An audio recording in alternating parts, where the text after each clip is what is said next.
ይሄ ቪዲዮ የሚመለከተው ክስ አለብኝ ብሎ ለሚያስብ ሰው ወይም ደግሞ አሁንም ክስ ላይ ያለ ሰው ካለ ይሄ ቪዲዮ ይመለከተዋል። ክሱም ያው ምን አይነት ነው? የምድራዊ የፍርድ ቤት ክስ ሳይሆን ባለጋራችን ውሸታሙ የሚከሰን ክስ አንተ ኃጢአተኛ ነህ፣ አንተ እግዚአብሔር ልጅ ሆነ እንዴት እንደዚህ ታደርጋለህ የሚል ክስ ማለት ነው። በቃ ዘወትር ትኩረታችን አይናችን ራሳችን ላይ እንድናረግ የሚያረገን ክስ ማለት ነው። እና አንድ በህይወቴ የተማርኩት ነገር በእንደዚህ አይነት ክስ በጣም በቃ አይምሮ ቢዚ የሚያረግ ክስ አስባችሁታል? በቃ በፊት በኋላ በላይ በታች በስር ምናምን ከጎን በቀኝ በግራ ምናምን በቃ እንደዚህ አይነት ክስ ምናምን በጣም አይምሮዬን ሲያስቸግረኝ ነበርና ከዛ ብቻ በቃ ሁሌ ትኩረቴ አይኔ ራሴ ላይ ነበረ ወይም ደግሞ ራሴ የማረገው ጽድቅ ላይ ነበረ። ክሱ ግን በሚያሳዝን ሁኔታ እንደዛ መሆን እንዳልነበረብኝ አልተረዳውም ነበር።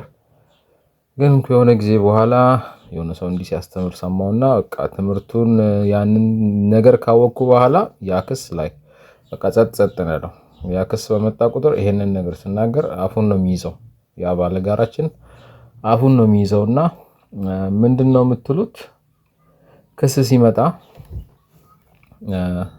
አንተ ጽድቅ አልሰራህም፣ አንተ እግዚአብሔር ልጅ ሆነ ኃጢአት እንዴት ታደርጋለህ ምናምን ሲላችሁ ምንድነው የምትሉት? አፉን እንዲይዝ ማለት ነው።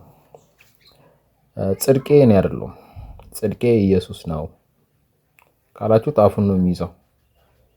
ምክንያቱም ጽድቃችን ኢየሱስ ክርስቶስ ከሆነ ኢየሱስ ክርስቶስን መክሰስ አይችልም። he is like our perfecter ወይም ደግሞ እኛን ፐርፌክት የሚያረገን እሱ ስለሆነ ኢየሱስን ሄዶ መክሰስ አይችልም። እና የማንኛውም የሰው ልጅ ጽድቅ ሊሆን የሚችለው ኢየሱስ ነውና አይናችን ኢየሱስ ላይ ሲሆን የዛኔ ጠላታችን ዝም ይላል ማለት ነው፣ አፉን ይይዛል። በቃ ኦልሞስት እያለቀሰ ነው የሚሄደው በሉት። በቃ የምር ታዲያ ምን እናደርጋለን? ያው ጽድቃችን ኢየሱስ ነው ብለን ያው እንደፈለግን አይደለም የምንኖረው፣ ግን ዘወትር ከክብር ወደ ክብር እየተለወጥን ከኃጢአት እየሸሸን እንሄዳለን።